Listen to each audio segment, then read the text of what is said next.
이제 여기까지 됐고, 조금 앞으로 돌아가서 우리 모형 시험 얘기했을 때 플러스 4제곱이 말이 되나? 네. 이거 좀 설명을 하자면은 이게 그러니까 진짜 모든 배에 반드시 적용되는 법칙이 절대 아니에요. 네. 이게 그냥 적당히 낮은 푸르드 수에서는 이걸 가지고 우리가 그래프 추세선을 그리면 된다라는 얘기지. 이 추세선, 실제로 실험 결과 찍어보신 분들 알겠지만 이 추세선에 대해서, 추세선은 뭐야 이게? 더하기 뭐 1 더하기 K였나? 뭐 이런 식이잖아요. 그러니까 이 추세선이 이거 실험 결과 그대로 따라간다는 거 절대 아니에요. 그쵸? 아니, 그랬잖아요. 그러니까 CW를 얘를 가지고 구한 CW를 저항 해석해서 쓰라는 얘기가 절대 아니라 이걸 가정해서 K를 구하면은 그 다음에는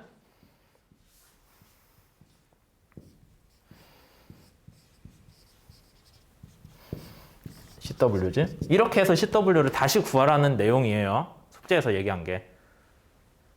숙제 안 해본 표정이네, 다들. 그러니까 얘는 그냥 어떤 큰 틀에서의 가정인 거고 이게 진짜 배의 CW를 얘기해 준다 절대 아니에요. 근데 큰 틀에서 가정을 한 거니까 그냥 생각을 해보기에 대충 보면은 그럼 푸르드 수가 커지면은 조파장이 커져요, 작아져요? 푸르드가 커지면 조파장 커지죠. 그러면 만약에 여러분들이 어떤 배에 대해서 푸르드 수를 낮출 수만 있으면 조파장이 줄어들 거라고 생각할 수 있어요? 가능하죠? 말 되죠? 뭐 이유는 모르겠지만 푸르드 수를 낮추면 조파장이 줄어들 건데 V를 낮추는 건 좀 그렇죠. 설계 홀수가 정해져 있잖아요. 그럼 뭐예요? 설계 속도가 정해져 있으니까 L을 키우면 되겠네. 네. 그래서 저속 비대선에 대해서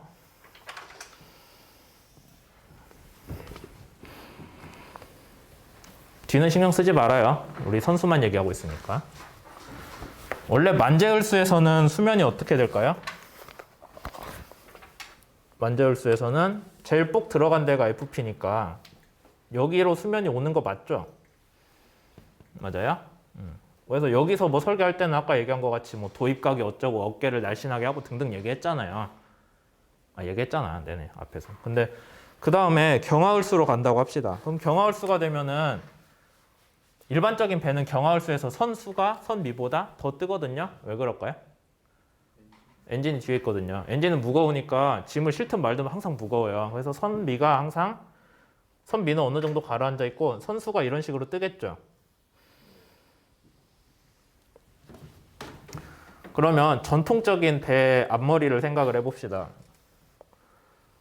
옛날 배는 앞이 이렇게 생겼거든요.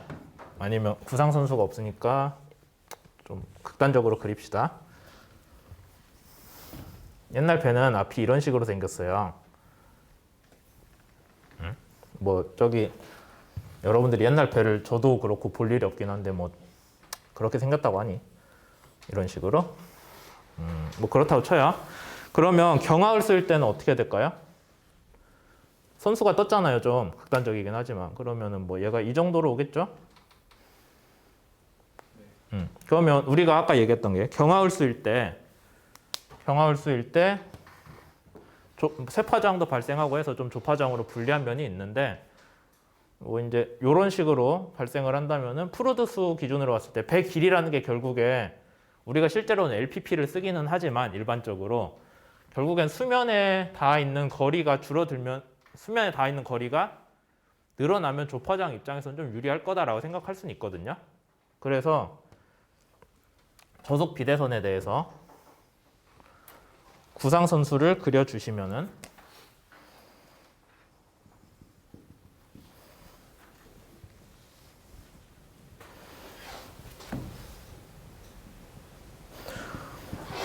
뭐 이런 식으로 되겠죠. 좀 너무 제가 의도를 갖고 그린 것 같은데 원래는 수면이 여기까지 와 있었는데 이 정도 늘어났잖아요.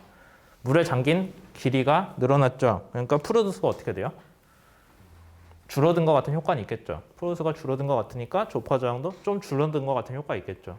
그런 관점으로 접근을 하는 게 저속 비대선에서의 구상 선수예요.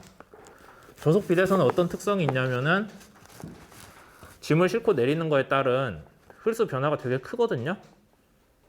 짐을 무거운 걸 많이 실으니까 많이 실는 게 문제겠죠.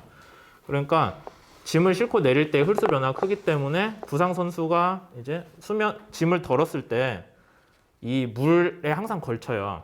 수면에. 그러니까 오히려 걔를 적극적으로 이용을 해서 배 길이가 늘어난 것 같이 돼서 조파장을 줄이는 설계를 추구하는 게 구상 선수에서 사용을 하는 그런 이제 내용이 되는 거죠. 그 다음에 추가로 구상 선수를 하면은 원래 배보다 조금 더 앞쪽으로 선체가 연장되어 있기 때문에 이렇게 앞으로 나와 있으니까 여기가 좀 도입각이 줄어들게끔 설계할 수도 있거든요. 구상 선수니까 뭐 그런 면에서도 이점이 있고 그래서 저속 비대선에서 구상 선수는 이런 식으로 한다라는 게 있고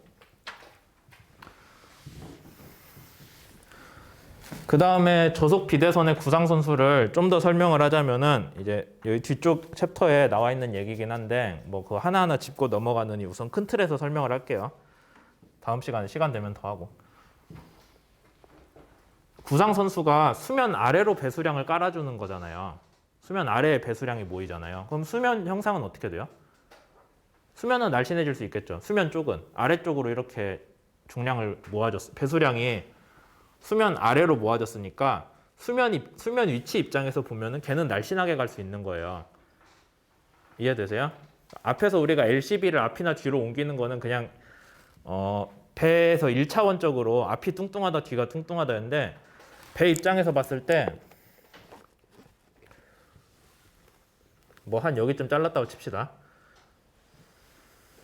이런 배가 있고 그 다음에 좀 이상하다. 이런 배가 있다고 치게요. 얘가 A고 근데 이러면 둘이 배수량이 다르잖아.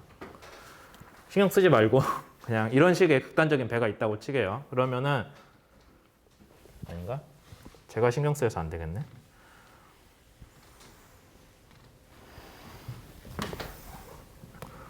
둘이 비슷한 배수량을 갖게 이런 식으로 그렸다고 칩시다. 비슷하겠죠? A랑 B랑. 그렇게 했을 때 누가 더 조파장이 작냐의 문제를 한번 생각을 해본다고 하면은 누가 더 작겠어요?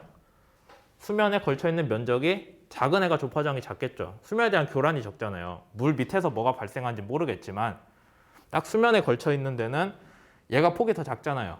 그러니까 파도를 적게 만들겠죠. 그런 입장에서 보자면은 수면 아래로 배수량을 몰아주고 수면 쪽은 최대한 날씬하게 해주면은 좀 이득이 있겠구나 라는 생각도 할 수 있겠죠. 그게 저속 비대선에서 구상 선수가 갖는 다른 설계 목적이에요. 그러니까 크게 두 가지인데 하나는 흘수가 변했을 때도 배 길이를 길게 유지를 해가지고 조파장을 줄이는 목적이 있는데 그거 말고 설계 흘수에서도 그럼 왜 쓰냐? 설계 흘수에서 수선면을 좀 날씬하게 뽑아주고 수면 아래로 배수량을 몰아주는 그런 설계를 하면은 조파장 입장에서 좀 유리하다라는 게 있죠. 그래서 지금 설명드린 게 책 149쪽에 보면 2번 낮은 벌브라고 있거든요. 낮은 벌브에서 얘기를 하는 게 그 부분입니다. 뭐 첫 줄 읽어보면 알잖아요. 두 번째 줄. 저속 비대선에서 과도하게 주어진 선수 쪽 부피를 수면 아래로 끌어내리는 벌브 형상이다. 그게 낮은 벌브가 갖는 목적이에요. 그 다음에 이제 다시 처음으로 돌아와서 높은 벌브라는 게 있는데 높은 벌브는 어떻게 이해를 하시면 되냐면은 아까 우리가 여기서 정체점 생기니까 선수파 생긴다고 했어요. 그렇죠?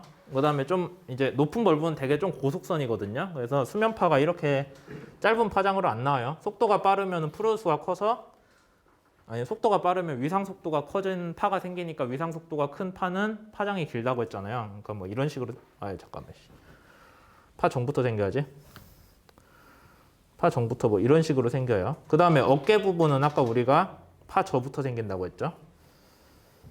잘 설계되면은 서로 중첩이 돼서 상쇄가 되는데 그게 아니면은 이제 좀 망하는 거예요. 그렇게 되어 있을 때 여기 벌브를 앞에다 뽑아주면은 벌브 앞쪽에는 뭐가 생길까요? 또 정체점 생기겠죠. 그럼 얘로 인한 파도 생기겠죠. 원래는 FP에서 생기는 게 있는데 얘가 물론 벌브가 이렇게 생기긴 했는데 어쨌든 얘도 앞에 정체점이 생기기 때문에 그로 인한 수면파는 올라와요. 크지는 않지만 올라오면은 얘랑 얘를 서로 상쇄를 시키는 게 설계 목적이 돼요. 상쇄만 하면은 어쨌든 조파장에선 이득이에요. 그렇잖아요. 서로 다른 반대 위상의 파끼리 중첩을 시켜서 나오는 수면파가 0에 가깝게 만들면은 무조건 이득이거든요. 그러니까 높은 벌브라고 되어 있는 게 왜 높냐면은 수면 근처로 위치를 해야 수면 근처에 위치를 해야 수면파를 만들 수가 있잖아요. 수면 아래로는 백날 벌브 뽑아봐야 수면파 못 만들겠죠. 그러니까 높은 벌브는 수면 근처에 위치해서 수면파를 만들어서 뒤쪽에서 생기는 다른 파들이랑 상쇄를 시킨다라는 거죠.